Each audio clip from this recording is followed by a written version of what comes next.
Potem, če nadaljujeva po tvoji knjigi, vrste še zdaleč niso znamenje pomanjkanja. Ko sem jaz prvič šel v Združene države Amerike, moram priznati, da sem tudi bil malce presenečen, kako pridno stojijo Američani v vrstah, pa sem mislil, da čakajo za kruh, pa so čakali za vstopnice, za Coca-Colo, mogoče za kakšen hamburger. Si se težko navadil na to?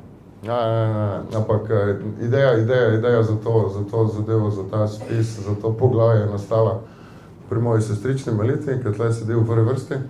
Ona je šla mimo vrste in je gledala, wow, gled, kako čaka vrsti, pa je, ne. Sem rekel, to je avtobusna postaja na avtobus. Wow, pa tako v vrsti, ja. In pa mu je spreletelo, se res, pri nas, če si čakal na avtobus, pa kakšna vrsta gore, ja. Ker prej. Ne vem, kako je zdaj, mogoče zdaj drugače, ampak takrat, ko sem se jaz vozil z avtobusom, navali narod, ne. In ja, so navajeni, ampak zame, ne, ko sem prihajal še z socialistične Jugoslavije, vrste so bile znamenje pomanjkanja, ne. Čakaš vrsti za nekaj, kar rabiš, ne.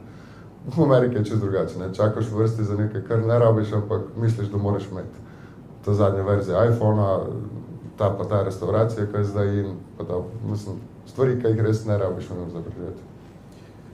Čaka se tudi na hrano v lokalih, kajti tam ni tako navada, da prideš, pa se kar sam sedeš, temveč te morajo posesti.